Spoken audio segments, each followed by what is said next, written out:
萧家、萧炎。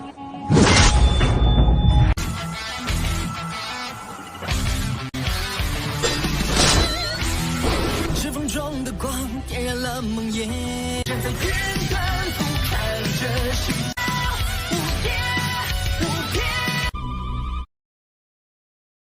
Selamat datang di channel hiburan netizen. Mari kita lanjutkan part berikutnya dari cerita novel Donghua Battle Through the Heavens. Ini hanyalah full spoiler.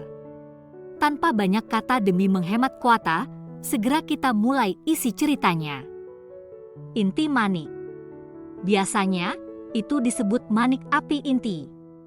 Itu adalah sejenis manik energi yang terbentuk dari energi esensi yang ditemukan di bawah tanah setelah bertahun-tahun yang tak terhitung jumlahnya. Manik-manik semacam ini mengandung energi yang sangat besar dan luar biasa di dalamnya. Ada rumor bahwa beberapa pil obat tingkat 8 atau bahkan tingkat 9 akan menggunakan manik api inti yang legendaris ini. Inti manik yang legendaris ini biasanya tersembunyi jauh di bawah tanah dan sangat sulit ditemukan. Namun, ketika beberapa gunung berapi meletus, inti manik yang tersembunyi jauh di dalam mungkin akan diludahkan. Biasanya, kebanyakan inti manik di tangan orang-orang tertentu diperoleh dengan metode ini. Itu sangat langka bagi seseorang untuk secara pribadi menemukan manik inti ini jauh di bawah tanah seperti Xiao Yan baru saja melakukannya. Hati Xiao Yan tanpa sadar berdetak sedikit lebih cepat ketika melihat manik inti ini.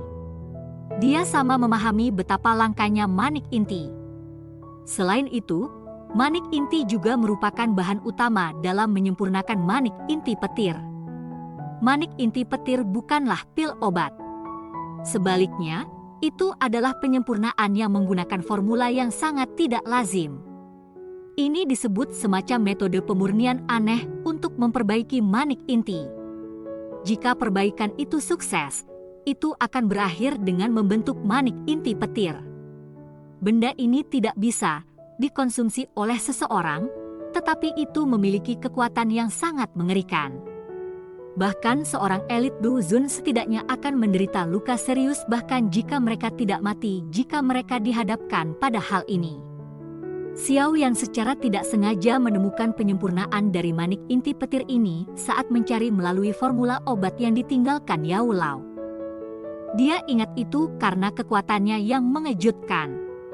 Setelah tiba di dataran tengah, Xiao Yan berpikir untuk membuatnya. Namun, ia hanya bisa menempatkan pikiran ini di dalam hatinya karena kesulitan menemukan manik inti. Dia tidak pernah menduga bahwa dia akan diberkati hari ini. Jika saya bisa mendapatkannya, itu akan menjadi semacam kartu truf yang mematikan. Xiao Yan fokus pada manik merah menyala dalam energi lengket merah darah. Dia merenung sejenak sebelum akhirnya dia tidak bisa menahan godaan di dalam hatinya. Kekayaan ditemukan di tengah bahaya. Itu bermanfaat untuk mengambil sedikit risiko untuk harta yang unik seperti manik inti. Xiao Yan berhenti ragu-ragu karena pikiran ini terlintas di hatinya. Kekuatan spiritual berlama-lama di atas cairan yang berwarna merah darah dan lengket. Meskipun masih ada jarak, energi liar yang terkandung dalam cairan masih menyebabkan beberapa riak terbentuk dalam kekuatan spiritual Xiao Yan. Xiao Yan mengabaikan riak kecil di jiwanya. Jantungnya terfokus pada manik merah menyala saat dia menunggu kesempatan terbaik untuk menyerang. Setelah inspeksi visual, Xiao Yan memahami bahwa energi liar dan kekerasan dalam cairan lengket ini memiliki kekuatan dan kelemahan yang intermiten. Seseorang bisa menggunakan kekuatan pancaran pada permukaannya untuk mengidentifikasi tingkat kekuatan ini. Gumpalan merah darah ini, cairan lengket samar-samar memancarkan cahaya bergelombang. Kecerahan dan kegelapannya yang terputus-putus telah menjadi satu-satunya sumber cahaya tanpa lubang ini. Kekuatan spiritual Xiao Yan berlama-lama di tempat ini seperti ular racun dan tidak bergerak. Kekuatan spiritual yang tak terlihat perlahan menggeliat. Keheningan ini berlanjut untuk waktu yang tidak diketahui. Kemudian, Cahaya api yang berulang kali menyala di permukaan cairan lengket tiba-tiba turun ke tingkat paling redupnya. Saat cairan merah darah ini tiba-tiba menjadi redup, kekuatan spiritual yang tersisa di atasnya seperti macan tutul saat menerkam ke arah mangsanya. Ini berubah menjadi kilatan petir saat ditembak. Engah! Kecepatan kekuatan spiritual sangat menakutkan. Dalam waktu kurang dari 1 kali napas, itu telah dibebankan ke dalam cairan berwarna merah darah. Bunyi engah sedikit muncul saat kekuatan spiritual menyerangnya. Xiao Yan tampaknya telah menerobos ke magma saat kekuatan spiritualnya melakukan kontak dengan cairan lengket. Perasaan panas membakar terkikis menuju bagian terdalam jiwa Xiao Yan. Untungnya, dia memiliki perlindungan dari api surgawi, sehingga panas yang membakar seperti ini tidak dapat menyebabkan dia banyak kerusakan dalam waktu singkat.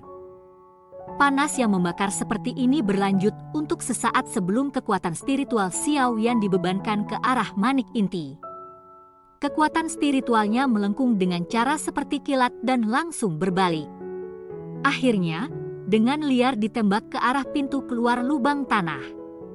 Manik inti baru saja keluar dari cairan lengket berwarna darah ini setelah disapu oleh kekuatan spiritual Xiao Yan ketika cairan itu tampaknya telah merasakan sesuatu. Gelombang energi liar yang menakutkan dan liar berubah menjadi banjir berwarna darah saat mengejar kekuatan spiritual yang melarikan diri dengan kecepatan luar biasa. Xiao Yan merasakan kulit di kepalanya menjadi mati rasa setelah merasakan energi panas yang dikirim dari belakang. Jika dia diserang oleh energi liar dan kekerasan dalam ruang sempit seperti itu, sepertinya jiwanya akan hancur di tempat. Dengan segera, dia mengatupkan giginya dan melepaskan kecepatannya sampai batas.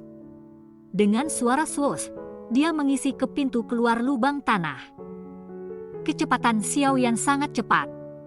Namun, banjir berwarna darah di belakangnya juga sama cepatnya. Itu mengikuti di belakang ketika bergegas. Selama pengejaran ini, pintu keluar lubang di bagian atas akhirnya menunjukkan beberapa cahaya. Xiao Yan menguatkan pikirannya saat melihat ini. Dia sekali lagi meningkatkan kecepatannya. Detik berikutnya, dia keluar dari lubang sempit di tanah. Kekuatan spiritual dibebankan keluar dari lubang dengan cara seperti kilat dan memasuki tempat di antara mata Xiao Yan. Manik inti diraih oleh Xiao Yan di telapak tangannya. Xiao Yan meringkuk tangannya setelah jiwa kembali ke tubuhnya.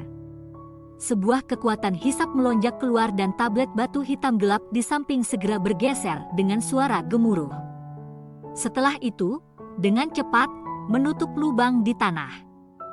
Tablet batu hitam gelap baru saja menutupi lubang ketika itu dengan keras bergetar. Namun, tablet batu hitam ini jelas dibuat dari bahan yang luar biasa. Itu mampu memblokir serangan dari energi liar, kekerasan. Sementara tablet batu menghalangi serangan, sinar cahaya di sekitar altar tiba-tiba bergeser. Setelah itu, semuanya mendarat di batu tablet. Tablet itu seperti mahkota yang sangat berat karena menempel kuat pada lubang. Dengan bantuan sinar matahari, gemetar tablet batu perlahan berkurang. Sesaat kemudian, itu berhenti. Xiao Yan, yang menunggu dengan sungguh-sungguh di samping, akhirnya menghela nafas lega setelah mendengar tablet batu menjadi tenang. Segera, matanya menunjukkan ekspresi aneh saat ia melirik tablet kuno ini. Itu tiba-tiba memiliki efek menekan. Itu sangat dekat. Xiao Yan menghapus keringat dingin di dahinya saat dia tertawa pahit.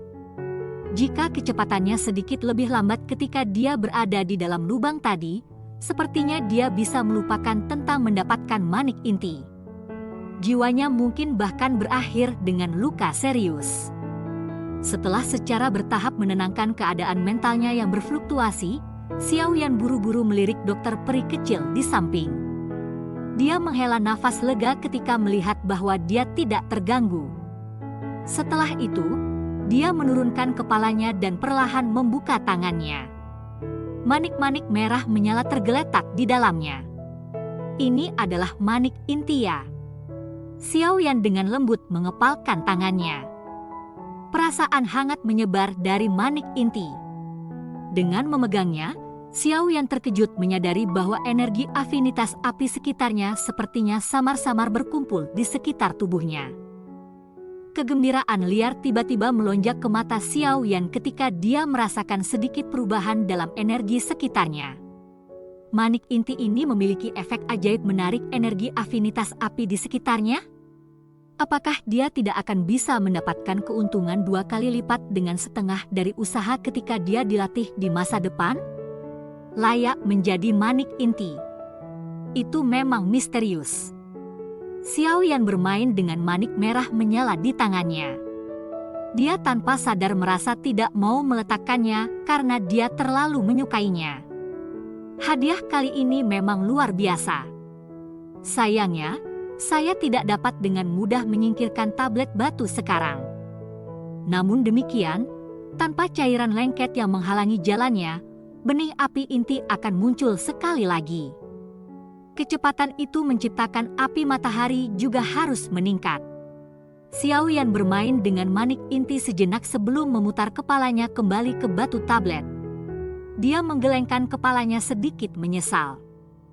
Awalnya, ia telah merencanakan untuk menggunakan api matahari di tempat ini untuk mengkultivasi dan memperkuat bibit api-api transformasi kehidupan. Tepat ketika Xiaoyan menyesal menghela nafas, seberkas cahaya yang tersebar dari langit dan kebetulan mendarat di manik inti di telapak tangannya. Engah! Manik inti api merah tiba-tiba bergetar di bawah cahaya bersinar. Segera, sedikit suara muncul. Api putih padat tiba-tiba melengkung dan naik dari manik api inti. Perubahan mendadak dan tak terduga menyebabkan Xiaoyan terkejut. Dia baru saja akan membuang api di tangannya sebagai refleks ketika dia melirik manik api inti di bawah ini sedikit pun api berwarna. Matanya langsung terkoagulasi, ini api matahari? Bagaimana ia bisa mengalami transformasi seperti itu tanpa inti, pembibitan api? Xiaoyan merajut alisnya. Segera, dia tampaknya telah memikirkan sesuatu dan tinjunya tiba-tiba pecah di telapak tangannya. Itu benar, manik inti ini telah menyerap jumlah benih inti api yang tidak diketahui selama bertahun-tahun. Itulah mengapa ia memiliki reaksi seperti itu setelah melakukan kontak dengan sinar matahari. Itu telah berubah menjadi sumber dari api matahari ini. Dengan kata lain, selama energi dalam manik inti ini tidak habis, itu akan dapat terus menciptakan api matahari. Bahkan dengan ketenangan Xiaoyan, dia tidak bisa tidak merasakan kegembiraan yang ekstrim meskipun dirinya tenang. Jika ini benar-benar terjadi, benih api transformasi kehidupan di tubuhnya tidak akan berakhir dengan sumber makanan tanpa henti. Selain itu, ia juga akan dapat menghemat waktu dan tenaga karena ia tidak perlu berlari-lari mencari berbagai api binatang. Saya benar-benar menemukan harta karun kali ini. Xiaoyan membuka mulutnya. Pada saat ini, itu benar-benar terlalu praktis untuk mendapatkan manik inti. Xiaoyan menghirup beberapa nafas dan membuat dirinya perlahan-lahan tenang. Dia melirik dokter peri kecil, yang tubuhnya cantik masih duduk tanpa gerakan sedikit pun. Setelah melihat bahwa dia baik-baik saja, dia secara bertahap mengangguk dan duduk sekali lagi. Dia mulai menyerap api matahari yang diciptakan oleh manik inti. Dengan manik inti, penguatan api transforming kehidupan hanyalah masalah waktu. Pikiran Xiaoyan terfokus pada menyerap api matahari selama hari-hari berikutnya. Di tengah penyempurnaan ini di mana makanan dan istirahat dilupakan, api transforming kehidupan dalam tubuhnya dengan cepat diperkuat pada kecepatan yang terlihat dengan mata telanjang. 3 hari berlalu dalam sekejap selama pelatihan ini. Ketika Xiaoyan tenggelam dalam sukacita api transformasi kehidupan yang cepat memperkuat, iklim tropis sepanjang tahun di kota Ye tiba-tiba berubah beku 1 hari. Kepingan salju kecil perlahan turun dari langit di depan tatapan tertegun dari sejumlah orang yang tak terhitung jumlahnya. Setelah melihat salju yang perlahan jatuh di seluruh kota, akhirnya ada seseorang yang tiba-tiba merasakan sesuatu yang salah. Dia melompat ke tempat tinggi, memandang keluar kota, dan segera menjadi tercengang. Orang bisa melihat sosok putih yang tak terhitung jumlahnya perlahan mengelilingi kota dan datang dari segala arah. Tokoh-tokoh putih ini mengenakan lencana serupa di dada mereka. Itu adalah bunga salju yang indah dengan rasa dingin yang menusuk tulang. Lembah Sungai Es. Cerita pun bersambung ke episode selanjutnya. Jangan lupa di like, komen, subscribe, dan share-nya ya, biar tambah semangat dan konsisten, dan dapat membantu meningkatkan kultivasi Xiaoyan. Terima kasih.